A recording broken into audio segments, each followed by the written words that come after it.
All right, good afternoon. We'll go ahead and get started with the strawberry education. Thanks for joining. I'm Morgan Grizzle. I'm the Houston County Extension Agent for the University of Georgia, and I'll be the moderator for this session. So our first speaker today is Dr. Amanda McWhort. She is the Extension Horticulture Specialist with the University of Arkansas, and she will be talking about varieties you should grow in the South and the latest and greatest hits. So, thank you. All right. Well, thank you all so much for having me today. As she said, my name is Amanda McWhort. I'm the Fruit and Vegetable Extension Specialist with the University of Arkansas. I did my PhD at NC State, so have some ties there, and have been in Arkansas now for 8, going on 9 years. And we do annual strawberry variety testing as a part of my program. And when I was originally asked to give this talk, it was way back in August, early in the month, and I thought, sure, I can stand up there and talk about what are the varieties that we grow across the Southeast. But as you all know, we got a lot of new things happening in the industry now, and the answer to what we should be growing is probably a lot more complicated, and it's probably going to be hard to say right now today what we should be growing in 2025 and 2026. But I do want to go through, what are some of the varieties that we know have worked historically across the Southeast and that have been grown, and acknowledge some of the new ones that have been trialed. And then I'm going to end on what do we know has any kind of neo-resistance, or what do we know that's going to be susceptible. And probably the answer to this question of what we should be growing in the South next year is going to be what's available and what looks good and what is healthy, and that's probably what we're going to have to plant, unfortunately. But hopefully there'll be some good options out there. I do want to acknowledge, so we do annual variety testing in Arkansas, but there's a lot of variety testing that goes on all across the Southeast. And so for this presentation, I did make some calls. I talked to Gina Fernandez in NC State. I talked to Zilfina at Georgia. I talked to Andy Rollins at Clemson. I talked to a couple of our plant propagators just to get some feedback on, I know what has worked for us in Arkansas, but that may not mean that's going to work for you in Tennessee or work for you in some other state. So I do want to acknowledge that there's a lot of my colleagues around the region who are doing a lot of great work as well, and so I relied on them for the parts of this presentation. And I will just tell you a little bit about the work that we have going on in Arkansas. We have 2 different trial locations where we do variety testing on strawberries. One is at the Vegetable Research Station, which is that blue star there. It's right next to the Arkansas River, very low-lying ground, right in riverbed land. In 2019, when the Arkansas River flooded, that site was underwater for a couple of weeks, so it's pretty low-lying ground. Our second location looks like it's not that far away. It's about an hour away, but it's up on top of a mountain. So vastly different elevation, tends to get colder a lot earlier, so they're actually pretty different sites. The higher elevation site tends to act like a more northern type site. And that's at our fruit research station in Clarksville, which is the home to the Arkansas Blackberry Breeding Program. And I do want to acknowledge that the Mid-American Strawberry Growers Association has been very supportive of all of this work and has supported us with some grants over the years. But let's dive in and talk about what have been kind of the oldies but goodies type varieties that have been pretty reliable for us in the Southeast over the last many years. And I've kind of clumped in here some that are definitely oldies and some that maybe are not really oldies comparatively. Chandler, of course, has been around forever, well over 40 years in use. Camarosa was released in 1992. Camino Real was released in 2001, so we're edging up on almost 25 years of that variety. And then Ruby June and Fronteras are probably maybe not oldies really, because comparatively they've only been around for about 10 years, but are maybe more old than some of the other stuff that's out there. And these are the ones that, I think we have established work for the most part in a lot of places in the Southeast. On this map here, I did kind of, call around and ask people, what are you growing? And it seems pretty uniform that people like Ruby June across most of the Southeast, like Camino. I find Camarosa to be a really interesting one because Camarosa is very popular in Alabama, I know, and very popular in North Carolina. It does really well for us in Arkansas, but our growers, for whatever reason, do not like it. So we do not plant Camarosa in Arkansas. We do a lot of Chandler and now a lot of Ruby June. And then Fronteras is maybe one that's kind of up and coming depending on where you're at. I've talked to Mark Hoffman, and he had told me in the past that Fronteras maybe didn't work as well for them in the Carolinas, and people were a little less happy with it. For us in Arkansas, we have a lot of pick-your-own growers who are starting to pick it up and have been happy with it, and I think letting it get maybe a little more ripe on the plant has worked well for them. But of these varieties, I do want to go through and just kind of talk about what are the characteristics of each of them, and then I'll move in and talk about some of the new ones. Everybody knows Chandler. For us, it is a very reliable producer. Usually in our variety trials, it's one of the highest yielding, if not consistently the highest yielder. Very consistently, we get over 1 pound per plant. It's also very cold hardy, and this is something that we've been able to evaluate in Arkansas, not on purpose, but just with our natural weather patterns. In 2019, we had a freeze right around Veterans Day, and so the plants had been in the ground for about a month, and the temperatures went from every day being about 70 to it nosedived, and the low temperatures hit the upper teens. And so there wasn't a lot of time for the plants to acclimate.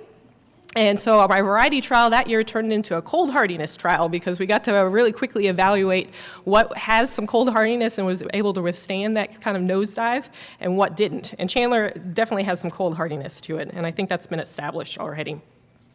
Of course, the negatives of Chandler is it makes a ton of fruit, but a lot of them are misshapen sometimes or have some interesting kind of baseball glove kind of shapes to them. At the research station, one of the researchers, the research director at the vegetable station, a few years ago, I said, don't worry, I'm going to scale back how much Chandler we plant. It'll be a lot less difficult to pick, and he has held me to that. So every time I bring a Chandler plant on the station now, he complains because he told me that I said that I was getting rid of it. But we still have to have it in there because it's sort of just kind of the old standard. And of course, the biggest knock against Chandler is it tends to go soft, so you can't really hold it for very long. But it tends to do well in taste tests, and there is some name recognition in some markets for it. Camarosa is kind of the comparison or the counter to Chandler. Has been around for a while, is a very consistent producer, is a little bit later season than Chandler, but it has the better shelf life that Chandler lacks. And when you pick it really dark red, it can have really optimum flavor. Again, Camarosa, popular in some places. For whatever reason, in Arkansas, we haven't adopted it very much.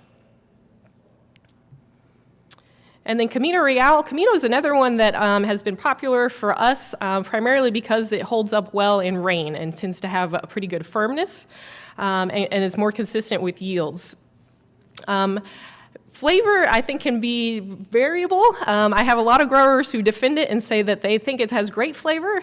I'm not convinced. I think the flavor is less consistent on it than some of the other varieties, but it's usually pretty reliable. And then Fronteras and Ruby are the two that I'll kind of finish up this section with that are maybe our newer ones. I really like Fronteras. I know people can be kind of divisive maybe in some parts of the Southeast. The thing about it is it has very large fruit size and is very uniform in making very large fruit throughout the entire season. So some varieties start off and make a really big fruit really early and then tail off. And Fronteras will tail off, but it still maintains a very large fruit size even into later in the season. In 2019, when we accidentally did our cold injury trial, however, we did find out that Fronteras is one that is going to be a little bit more susceptible to cold injury. And so a lot of our growers that do use Fronteras now, if we have a weather pattern that's coming that's concerning, they may actually double cover Fronteras just to give it a little bit more protection. Not tolerant to rain, and the fruit can soften, so those big berries do tend to not hold up well. Mid-season.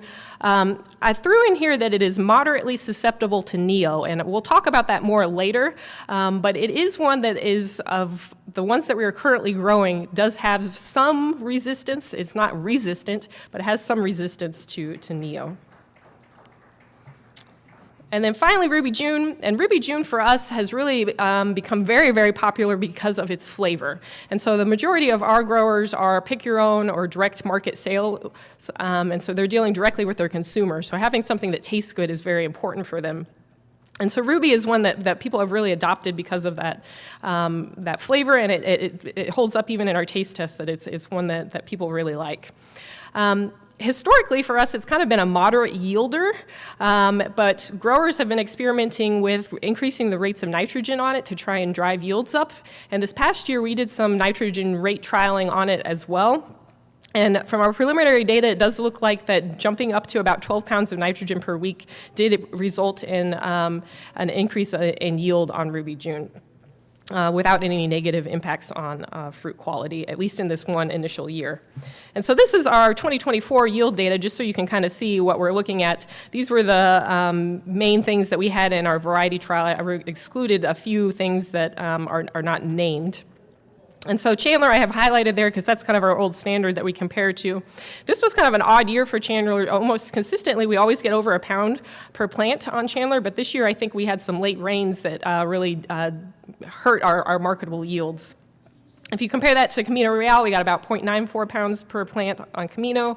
Ruby June was right at 0.9, but this yield data that I'm showing you was for when it was fertilized at 6 pounds of nitrogen per week. Once we jumped up to that 12 pounds of nitrogen per week, we were over a pound per plant on that variety. Fronterius did pretty well for us this year, was right under a pound per plant at 0.96. And then we also had Sensation, Ashley J, Miss Joe, and an XO8 that's from the Lassen Canyon breeding program. And Sensation did okay. Miss Joe was looking pretty good. As you can see, Ashley J and the XO8 did not do so hot for us. And the XO8 primarily, the issue there was that Neo popped up and it really took those plants out.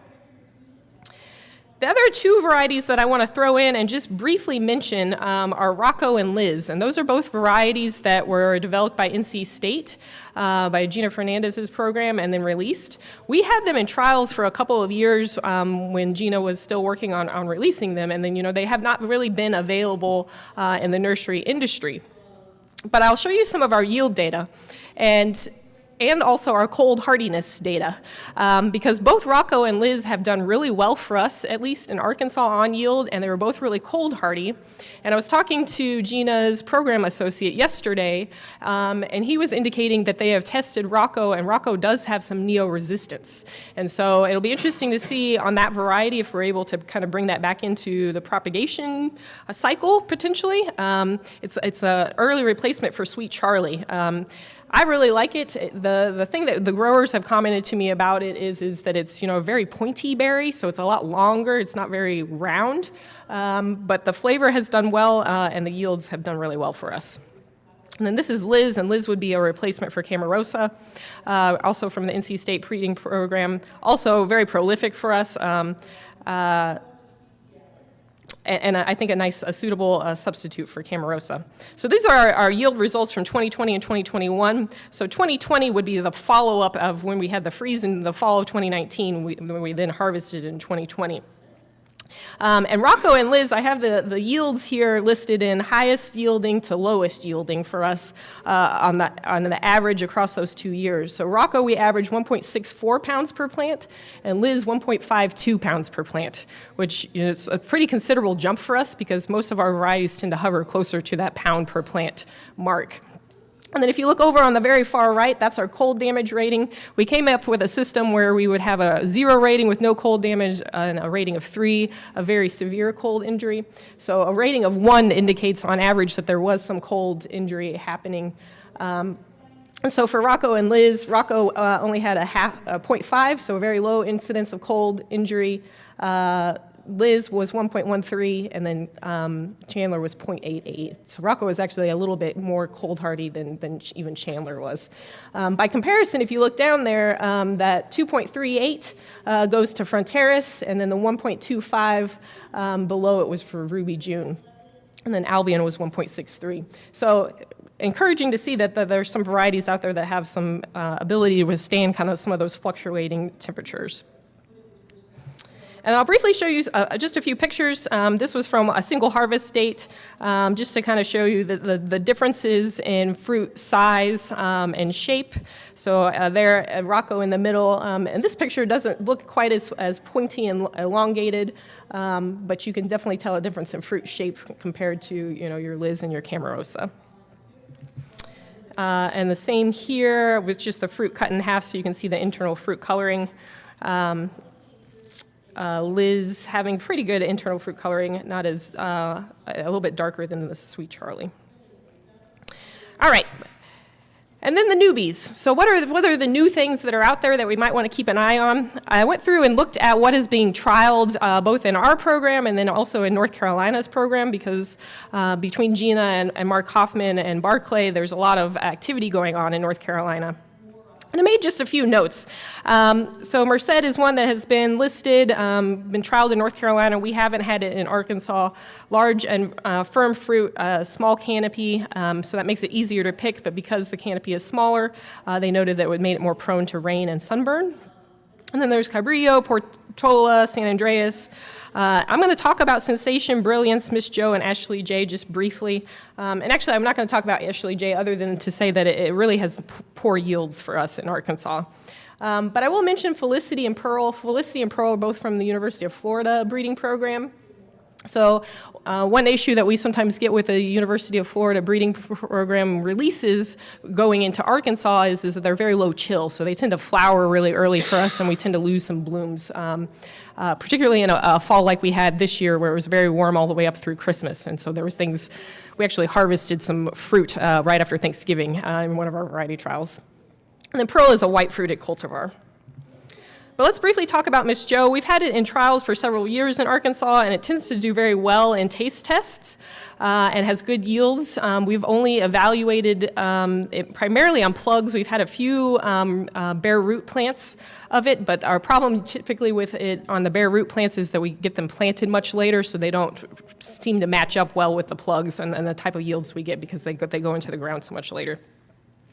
Last time I talked to someone about the release of this variety, they said that maybe there's more plants coming, but it's a little unclear what's going to happen with this variety and if it's going to be widely available or not. It is described to hold up well in rain, and it is a weekday neutral.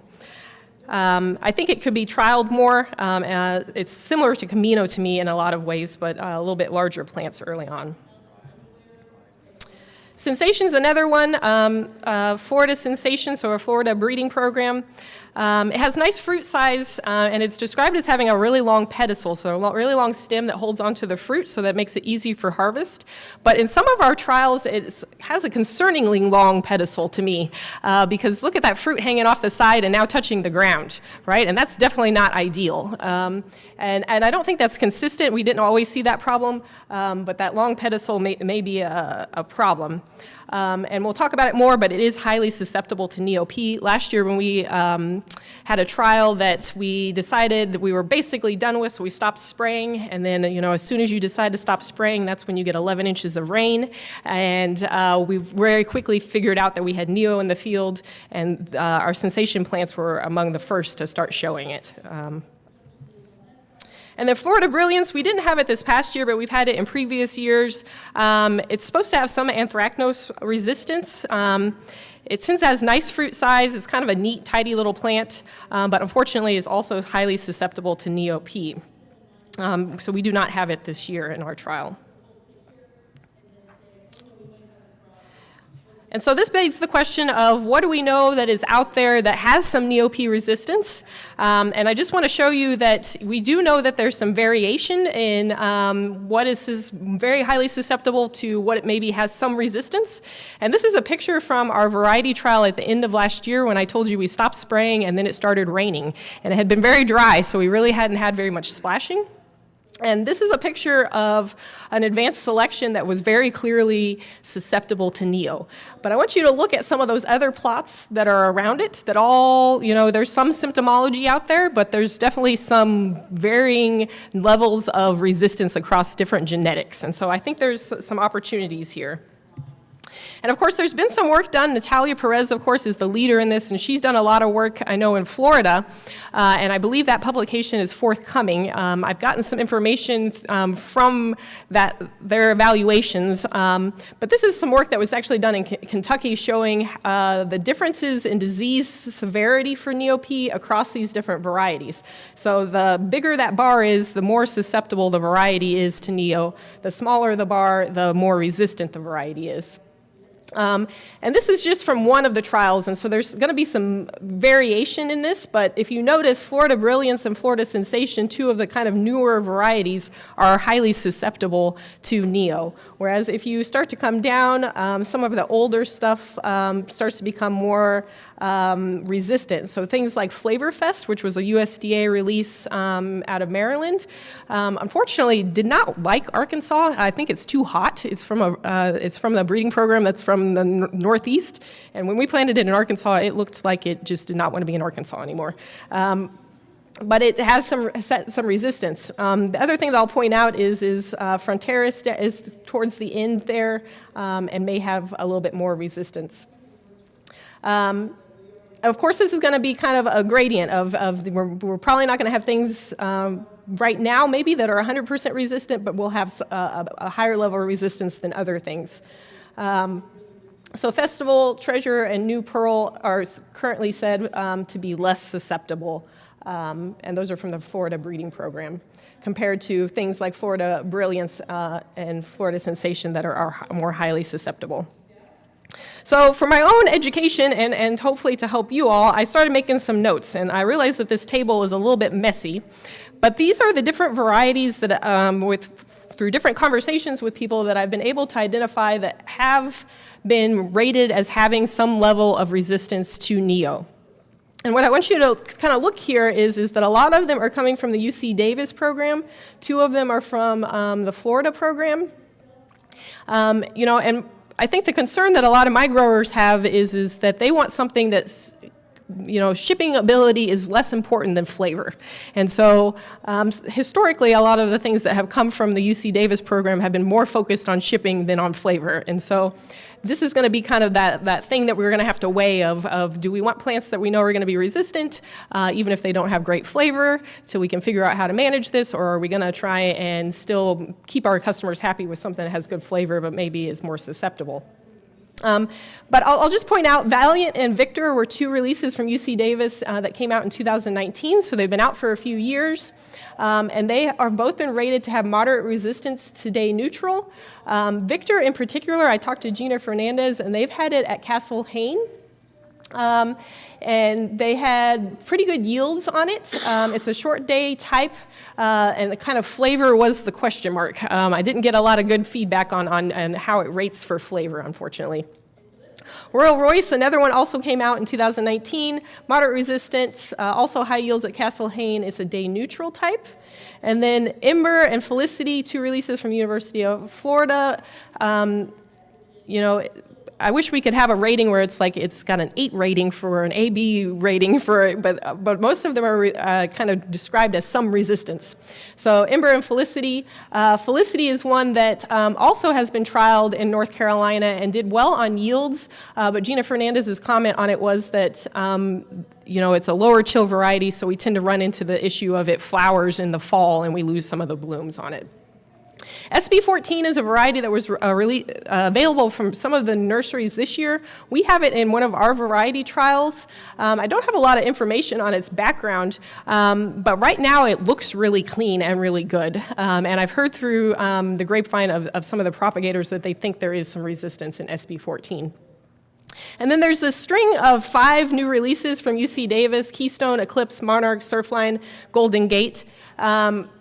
And here are kind of the ratings on those, and a lot of them are said to have moderate to better resistance. Monarch in particular is maybe one to keep an eye on because it is said to have better resistance to NEOP than Victor, and Victor is one that we know has pretty good resistance right now.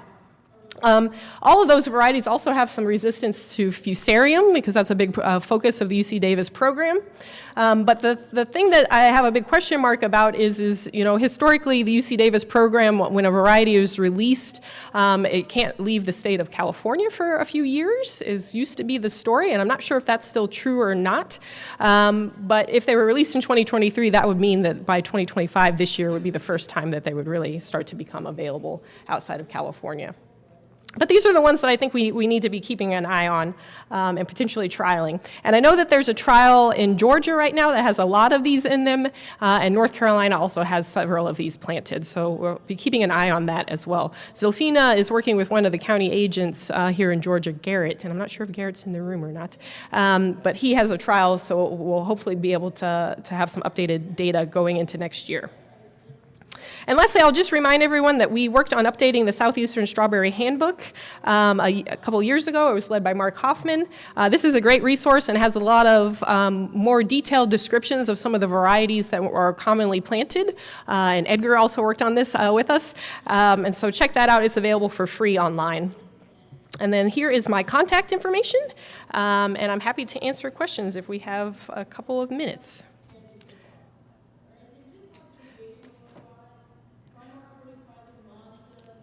Any questions? Mm-hmm. When it's sensational, all those things, and we found the diseases are more, there's something back here pretty much everywhere. Yeah. Mm-hmm. No, very good. I appreciate you sharing your observations. Uh-huh. How much nitrogen do you put on front terrace? Is it like Ruby Junior or something? So we have, in all of our trials, we fertilize it all the same. So we've just been doing 6 pounds per week. And that seems to work fine for us. I have a couple of growers who have Fronteras and Ruby, and they've moved to feeding the Rubies heavier, but still feed their Fronteras at the same level. But I don't know if anyone else has experimented with that further. But for our trials, we've just kept it kind of as the standard. Mm-hmm. All right. Well, thank you so much.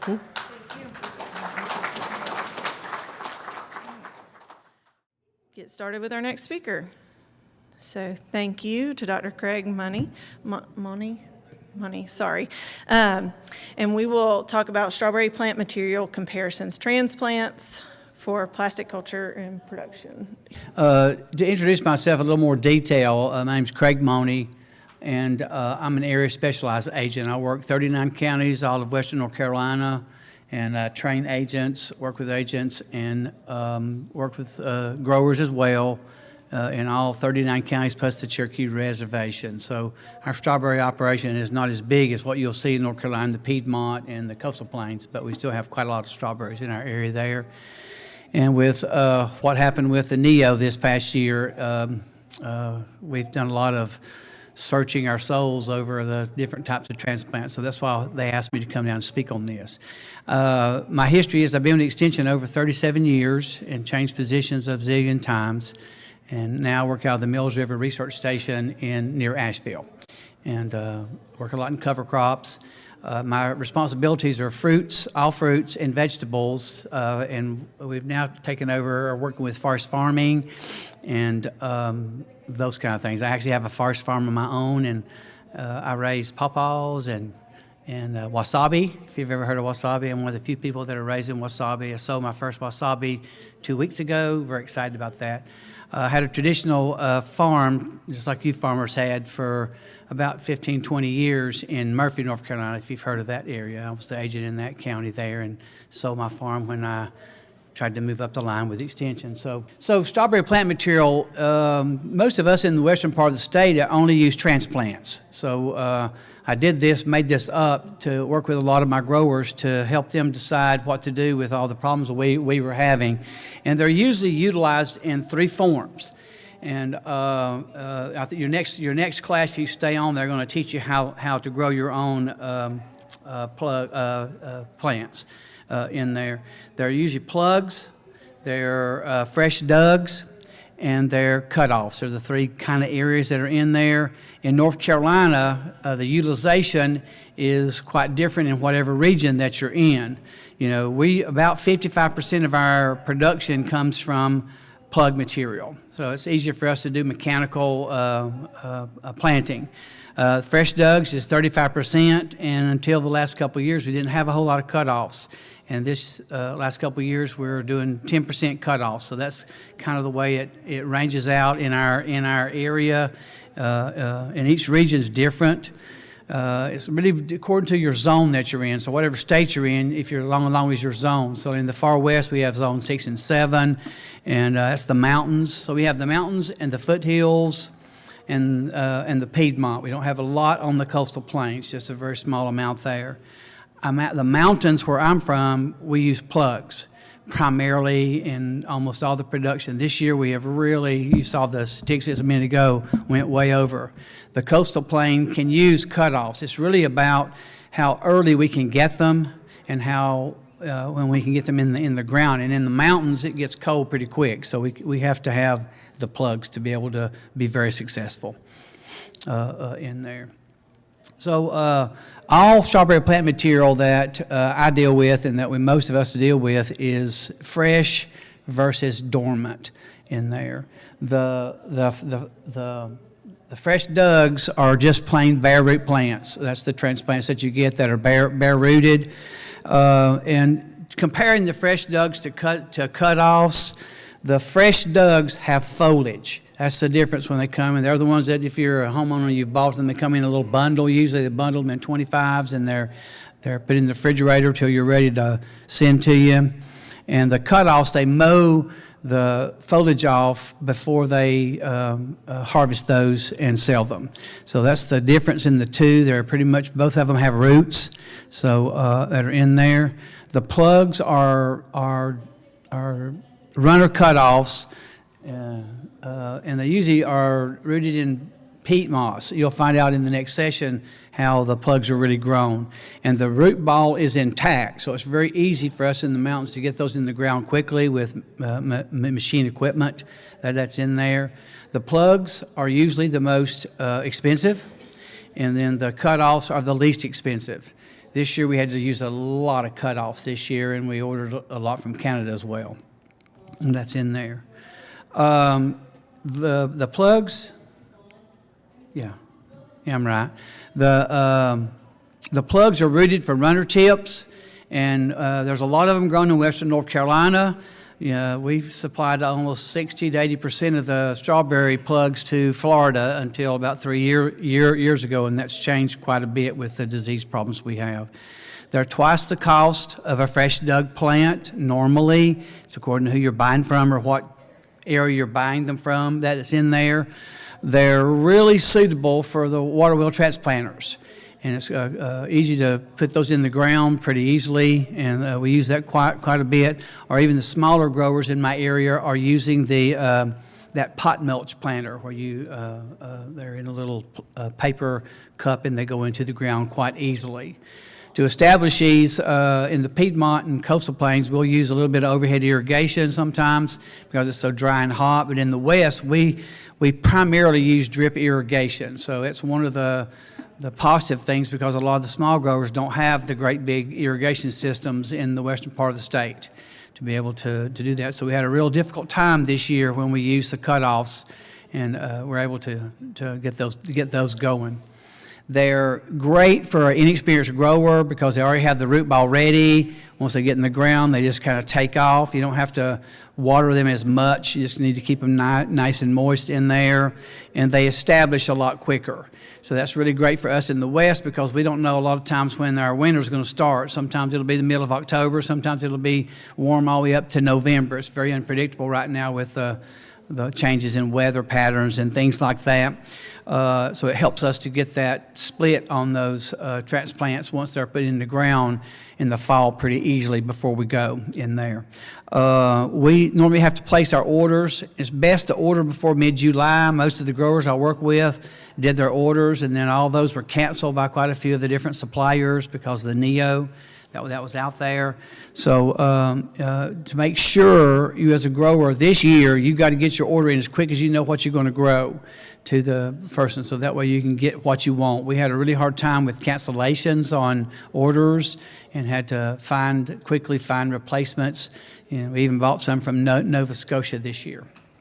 That's in there, folks I work with. So moving on to the fresh dugs, most of ours are coming out of Canada, the Prince Edward area, Island area, and Ontario. They're about a half the cost of the plugs. We saw that was pretty much on target this year. That's in there. But if you're going to use these fresh dugs, you really need to use overhead irrigation to make sure that you cool that plastic down, and at least for the first week or two, to make sure you get them rooted in really, really good. That way they'll take off and grow and catch up with the plug plants before it turns to winter. One thing with the fresh dugs that I highly recommend is to immediately, once you get them in the ground, 30 minutes later, get that overhead irrigation on there. So that was a really difficult thing for us in the West because folks weren't ready to do that. So we had to really put some irrigation systems together really quick to get some water on that in there. The problem for us in the West where I'm at is they're not available till the first week of September. And I do all my pre-plant strawberry meetings in my region in latter part of July and August. So that's too late for us. We really need to have our plants delivered as much as we can by the second week of September, get them in the ground. This year we planted a lot in October, mid-October, toward the last of October. So to make them get those splits in there in the fall, we had to do immediate, covers on the strawberry plants to push them that's in there. It's just too late for us in the western part of the state, especially from the Hickory area west, where we've got that early frost in the fall of the year. And you may have the same problem where you're at. They're possible to work in some of the warmer areas of Zone 6. We have a lot of Zone 6, and we had some pretty good luck in there. I've pretty much been on most of the farms and checking them to make sure we're getting the good splits that are out there, the ones that I'm working with. That's in there. The problem with this is labor. You've got to have affordable labor, and that's a real problem for our small farmers. A lot of our market garden farms will have maybe a half acre or 1 acre of strawberries, and so to have that extra labor, we actually had a problem getting them in the ground quickly in there because they're used to using a water well transplanter, so we had to do a lot of those by hand in there. The next type of strawberry plant, wait, I had some pictures I was going to go over there.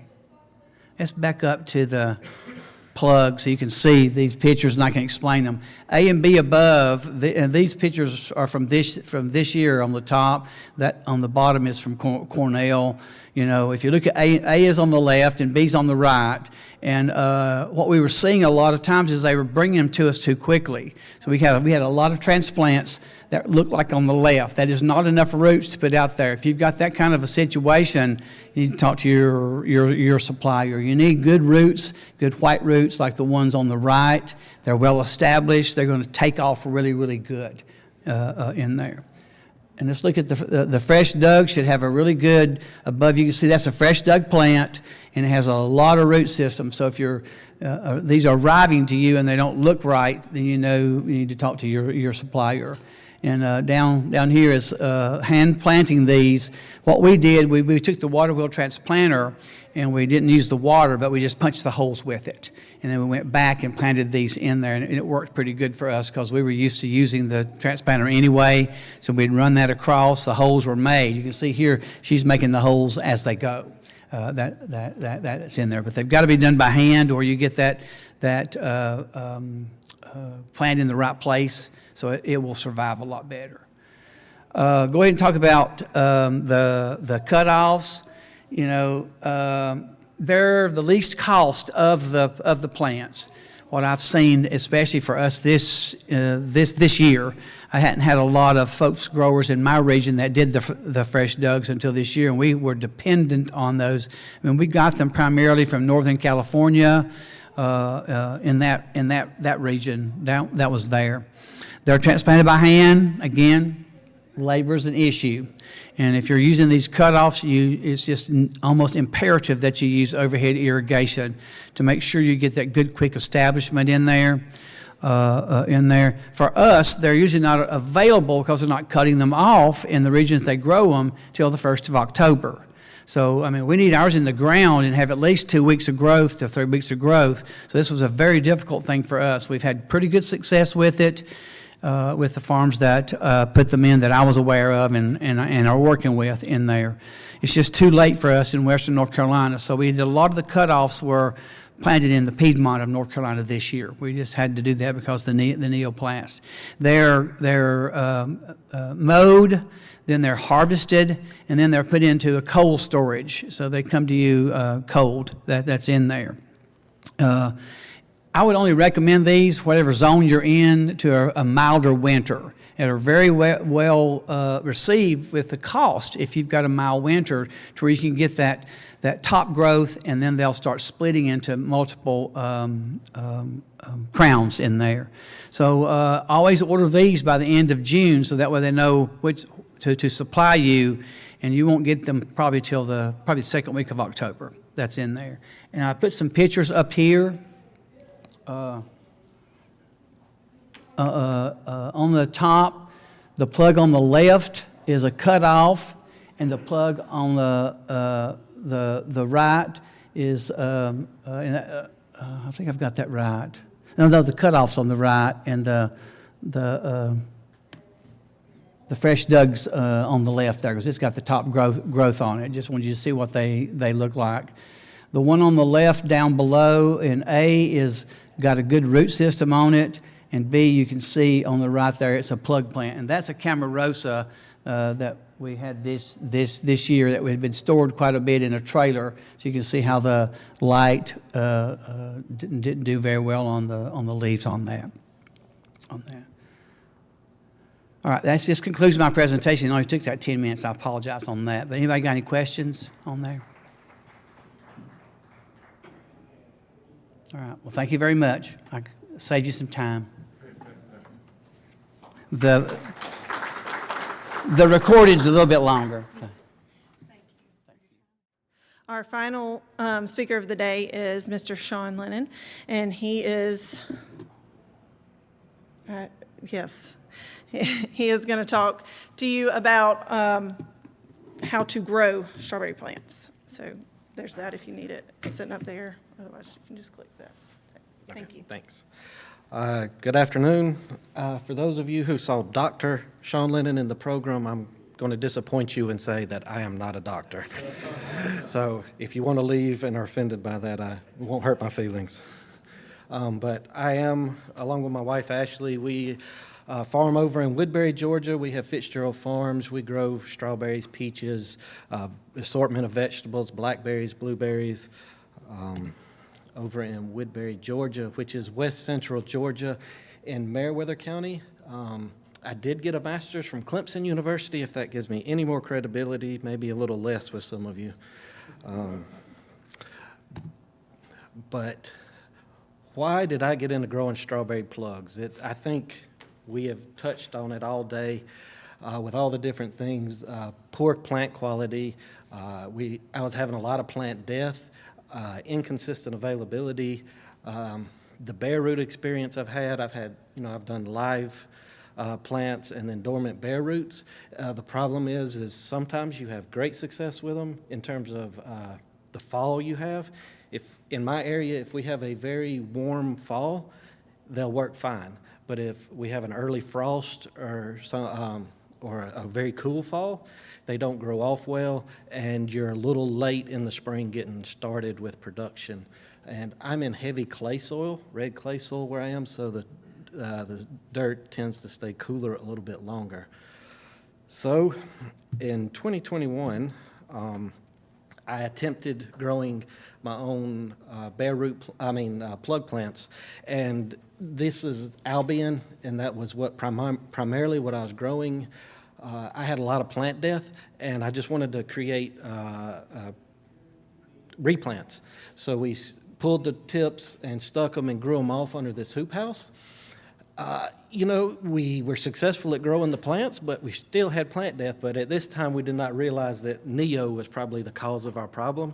So we were pulling tips from infected plants and putting them back in the field, which further goes to why growing your own tips in this part of the world is probably not the best idea. It probably won't be clean, and I'll get to that in another little later. But under this hoop house, we grew approximately 30,000 this first go-around, not many. We utilized the hoop house we had on the farm, and we set up an overhead misting system with sprinklers. We did this with the help of Irrigation Mart on setting up this mini system and getting the spacing right and the right type of head, and utilizing with the water we had with a timer.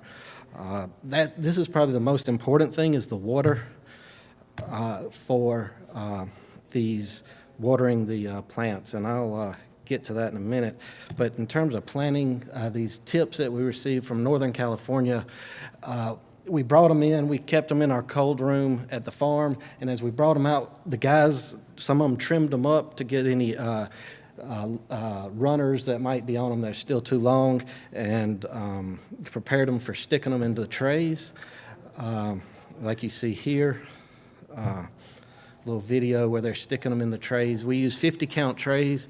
We used a soil media that was high in mycorrhizae to help produce a good solid root system. And in 2024, we really expanded production. I said that on my farm, where I've traditionally grown anywhere between 40 and 70 acres of strawberries, and we were having so much problem with all the variables you've heard about, I said I'm just going to grow my own, and I backed my acreage down to about 15 acres. So we grew about 725,000 plants. We sold some of them to some growers around that asked me if I would grow them. I grew them outside. Didn't put them under a hoop house or anything. We put down landscape fabric, and we set up this misting system, and it's on a timer. Once again, we used Irrigation Mart. They designed the system for us to make sure that we were having the water, the right flows and everything coverage. And you probably see the rows of sprinklers right there. The misting on the water, you can read the literature and find all kinds of formulas and recipes. The best thing to say about this is an art. You have to go out more than it is a science. You can use the information in the literature as a baseline, but then you just have to tweak it as you go to make sure you're getting adequate coverage and good wetness, because after you stick these tips and put them under the misters, that is the most critical part of the whole thing, those misters. And for the first 10 days, you want to mist them every 15 seconds, for 15 seconds every 3 minutes. And that is, if you mess up on that, or if your well quits working, or if your timer went out because the power went out, you're going to have plant death. That's just all there is to it. This is probably the most critical step of it all.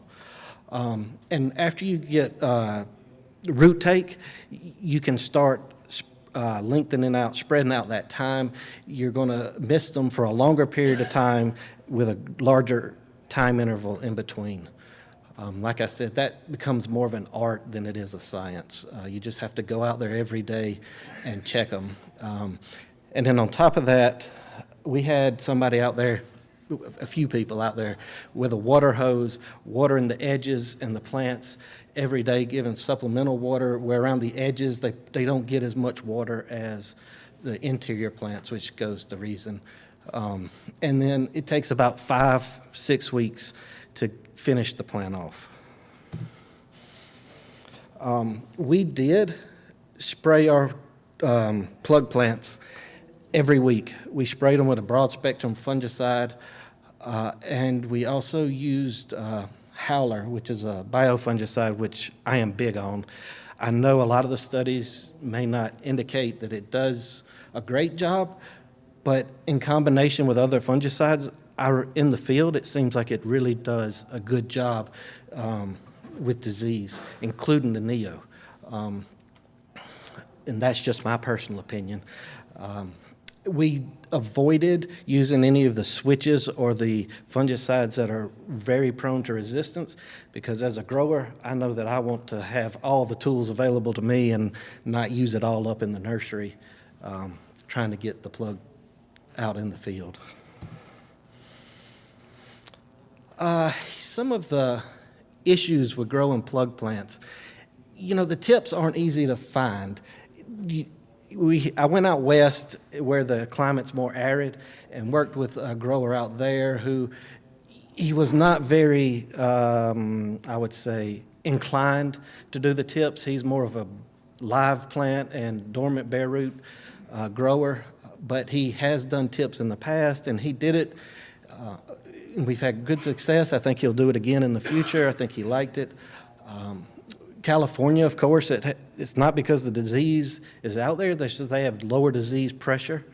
And when we get it back here, I was a firm believer when I came up with this concept that if I can get the cleanest material back to my farm, and if I can stay in front of everything, I have a higher chance of having success in the field next spring. And that was the way I looked at this thing from the beginning. The cost of the tips used to be a lot cheaper, but now they're almost the same as a dormant bare root plant. So there's not really a cost savings. The tips are, the plug plants do wind up being expensive, but they do have a lot of advantages over the bare root that on my farm anyway. And also, because you're going to California and out west, they don't have the Camarosa out there. You're dealing with the UC Davis varieties that they're growing out there now. The Fronteras, the Ruby Junes, the San Andreas, Royal Royce, Monterey, those type of varieties. This is a labor-intensive process. That is, you have to have plenty of labor that can get it done in a short period of time, because the finished plant has to be ready within the time window that everyone wants to plant it in. So you have to get everything planted pretty much in a very narrow window. And also because I'm growing them outside, we had to be very cognizant of the weather, of all the rain. We had a hurricane right there when the plants were finished. We actually hauled all the plants inside to keep them out of the hurricane, as many plants as I could get in my cooler, which was the vast majority of them. So that was a huge undertaking that probably eliminated any profitability out of it. And, I've mentioned the water is the most critical part of this whole thing. There's the little boss. He pretty much told me what I was doing wrong all the time. But the misting, you have to check these things daily. We did have a well go dry, so we had to do a bunch of hoops to get the well back up and going, or tie in another well to make sure we kept the water going. But things like that is why you have to check it daily and supplement water as needed. And it's, like I said, it's more of an art than it is a science. In the past, like I said, I've done the dormant bare roots, and I planted them in trays. I was trying to shoot for early fall production, and it was the only thing I could figure out on how to get a plant up and going quickly. But that is really labor intensive. You have to trim the roots to get it to fit into the tray. It's pretty cost prohibitive.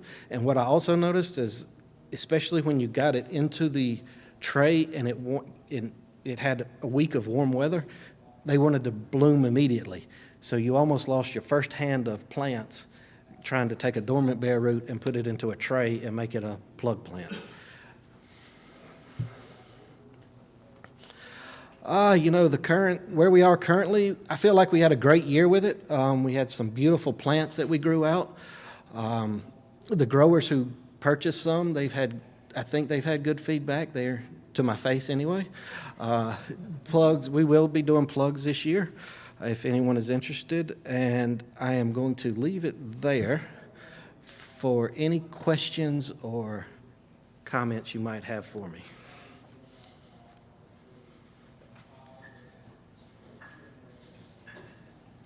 Yes, ma'am. Do you think adding some supplemental shade in that first 10-day propagation would be beneficial?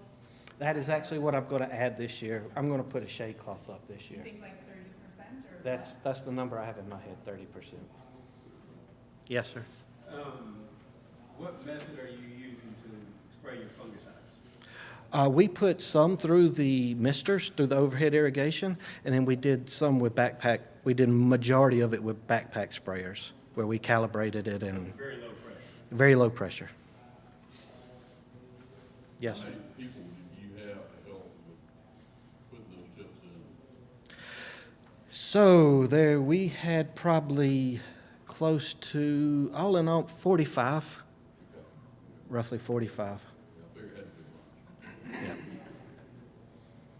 Yes, sir. When you spray your strawberries that you actually plant in the field that you're growing, you use what type sprayer do you deliver that? Do you use a air blast or just a? No, we use a 3-point hitch sprayer that covers 3 rows at a time with the spray directed down, just a regular pump sprayer. What kind of PSI do you use?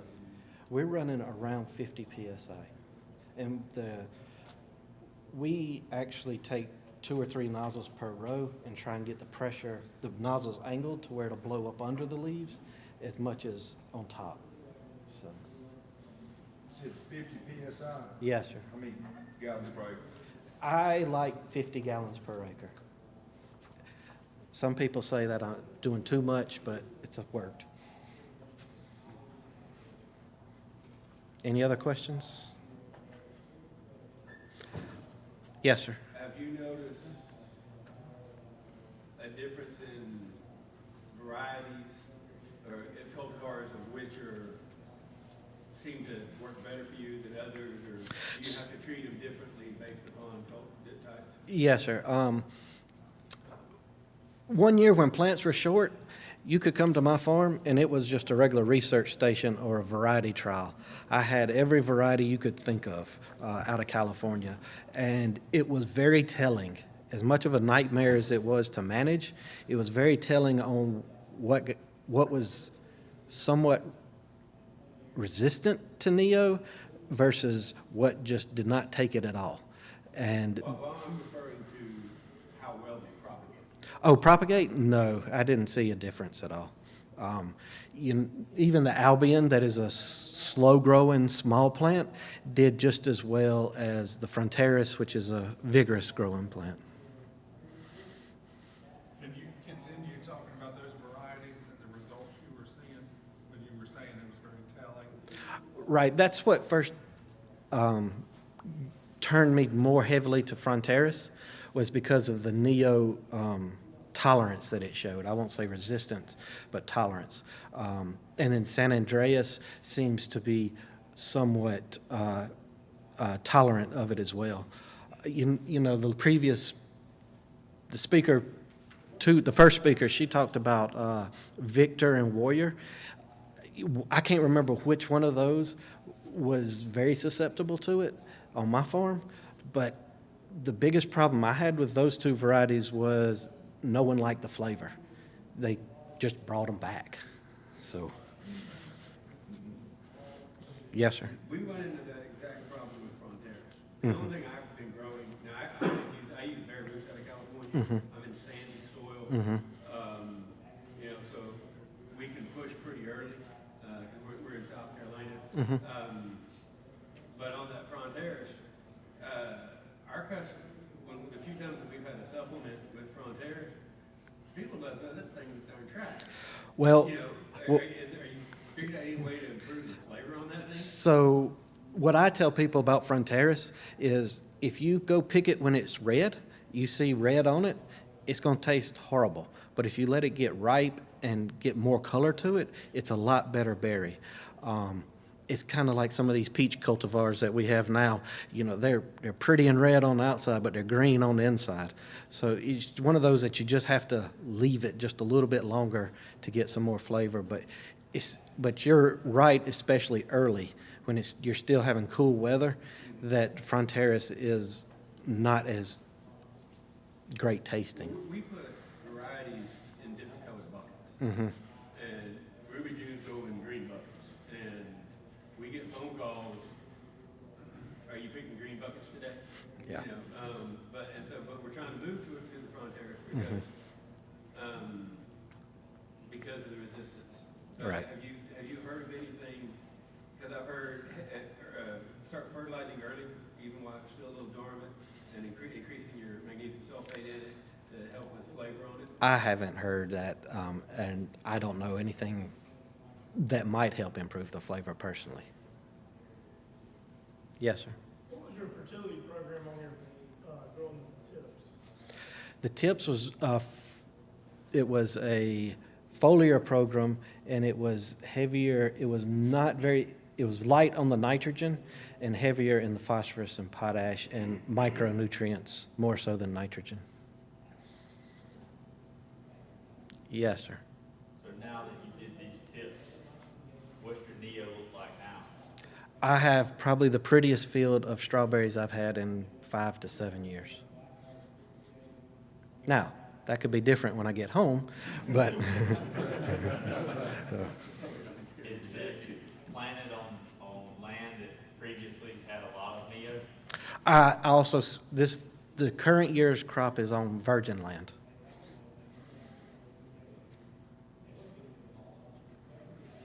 Yes, ma'am. If this year's berries look good on this virgin land, would you consider propagating your own tips? Or No. are you still gonna source them out? No. You're just not that. That's just a train wreck waiting to happen. So Sean, you'll never go start to finish. You'll never try to do Camarosas or conventional southern varieties. If I could get the tips, I would grow the more traditional southern varieties. But my biggest concern is if I find the tips on the East Coast and they have the problems that we're currently around, and I've messed up a lot of stuff then. So Were you able to find Ruby June tips? yes. What varieties work best growing in your area, right there in the field? Is that from like California varieties? Let's see, Fronteras, of course. San Andreas, I have good luck with. I really like Albion. I kind of questioned the slide presentation where it said it was on the lower end of susceptibility to Neo on the previous speaker or the first speaker. But with that said, I planted Albion this year, and I haven't seen any Neo yet in them. Some of the newer day-neutral strawberries out of California intrigued me for fall production. I think that there is a unique niche there that I've hit a few times that really would have a place in the South for fall production. And Royal Royce, I think, would be another one that I really like. Do you think that's because of your location in the state? I am a lot different than where y'all are. I am a higher elevation. I'm at 800 to 1,000 feet elevation and in heavy clay soils. So I think that that my experience would be a lot different than the people that are at lower elevation and sandier soils.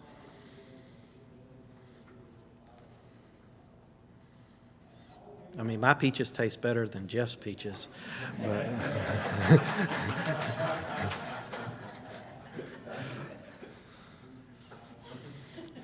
Any other questions?